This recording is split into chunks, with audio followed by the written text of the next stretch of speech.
Welcome to more political chatter, everybody. This 2024 election prediction is between Donald Trump and Hillary Clinton. So, let's get right into it. So first, let's just do a rundown. Donald Trump, former President of the United States. Hillary Clinton, former First Lady, former New York State Senator, U.S. Senator from New York, and former Secretary of State. And also, she was the 2016 Democratic presidential candidate and unexpectedly lost to Donald Trump in the 2016 general election. She won the Democratic nomination, obviously. So Trump is very unpopular. Clinton is very unpopular. Trump, he's very radical. He's very far right. He is really disliked by the liberals and progressives of the United States. He is extremely conservative. But Hillary Clinton, people just don't generally like her. She's not that colorful. She doesn't have that much charisma, and that really is why she lost the 2016 election. She really doesn't have much of an appeal in, the Midwest, and then in generally conservative states like Wisconsin, New Hampshire, Maine. She really doesn't have it there. She will turn out some African American voters. But also, Biden's approval rating is down. The Democratic Party is at a disadvantage for 2022 and 2024. So really, saying so this is a matchup. So they ran against each other in 2016, and then so this is a rematch scenario. So they ran against each other in 2016. This is if Biden doesn't run again, Hillary Clinton runs and wins the nomination, then Trump wins the nomination on the Republican side, and it's a matchup. So let's see who wins.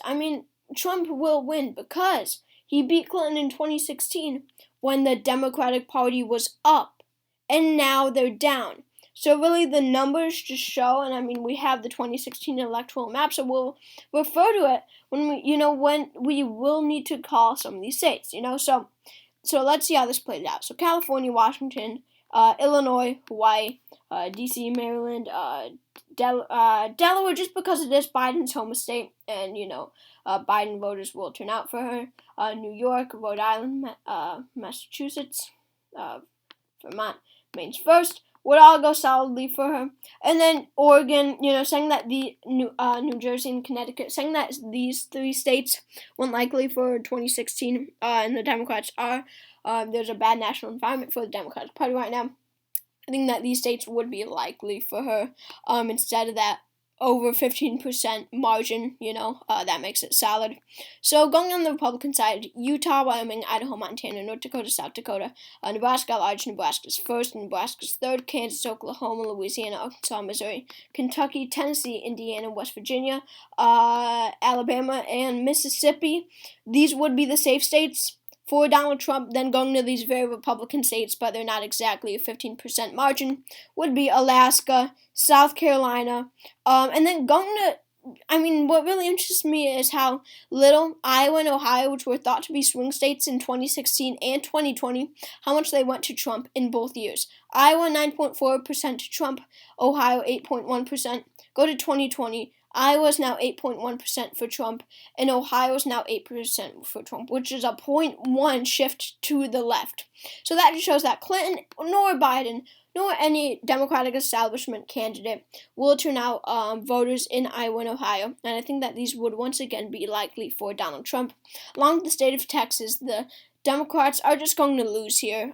They don't really have much of a shot. It's becoming more Democratic, but because they're not popular, they really don't have much of a shot here. Maine's 2nd district would go to Trump. I don't see much competition here, saying that he did well here in 2016 and 2020. Then Maine at large typically always goes to the Democratic Party by a likely margin. Did not know it was lean in 2016. And then, solid for the Obama years. Likely for Kerry and Gore, but that's a different story. I think it would just be, I'm going to actually make it lean. She doesn't have much of an appeal here, really, in Maine's first. That would mean would be likely, so I did change up some characterizations in the state of Maine. Moving on to, let's go down south.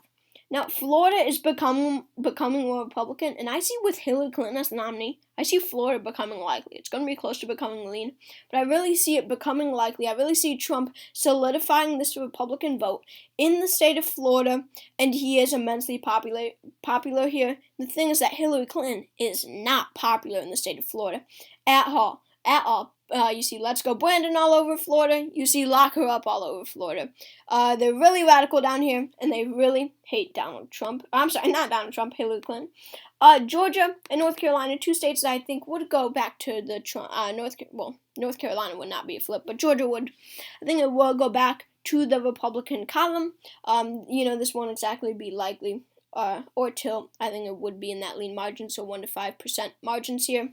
And then Virginia, I think that this would go likely for Hillary Clinton. I mean, she won by 5.6% here, which is a likely 5.3%, excuse me, which is a likely margin.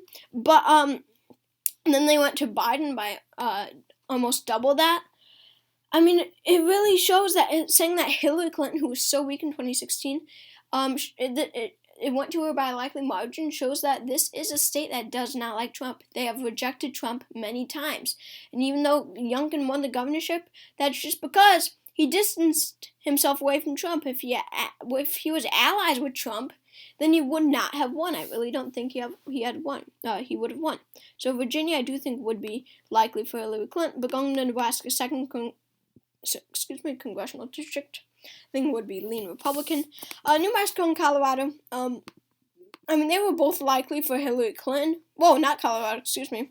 0.1% away from going likely. But, she does have more of a support of a base in the state of New Mexico because there is more Latino support along with Nevada and Arizona. She has a lot of Latino support down here. That is a strength of her campaign. She will turn out Latino, especially Latino women. Colorado, with Trump, saying that they shifted a lot to the left in 2020, like 8%, it shows that like Minnesota and New Hampshire, just one of these states that voted that got a lot of votes for Trump, but then they were like, whoa, we finally know how his presidency is, and we don't like it, and they really shifted to the left in 2020. So Colorado, I think that Hillary Clinton would do better in the state of Colorado, and I think that she would once again turn out Latinos in the state of New Mexico. I think Nevada would be an extremely close state, but at this point in time, I really will make it a tilt Republican. She will turn out Latino women, but honestly, because Biden is unpopular, I don't think it would be enough.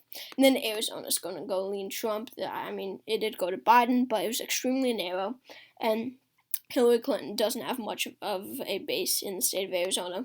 Then Minnesota is another one of these states that gave a lot of votes to Trump, but then was like, whoa, your presidency sucks, and then voted a lot for the Democratic Party in 2020. So Hillary Clinton, I do think her vote would be reduced in the state of Minnesota than it was in 2016. She won by 1.5%. I think that she'd win by less than 1 percentage point, but ultimately I do think it would go to her. Along with the state of New Hampshire, the numbers have shown that they do not like Trump. Plus, their senatorial, Maggie Hassan, is doing very good in the state of New Hampshire, running for re-election. The Democrats are up in the state of New Hampshire. No one was really expecting that, but they are. Now, Hillary Clinton, 2016 just shows that she has lost Rust Belt appeal. But with Biden down, with the national environment even worse than it was for her in 2016, they're out of reach. Wisconsin, Michigan, Pennsylvania, all lean Clinton. Maybe Michigan is tilt. That's my final prediction.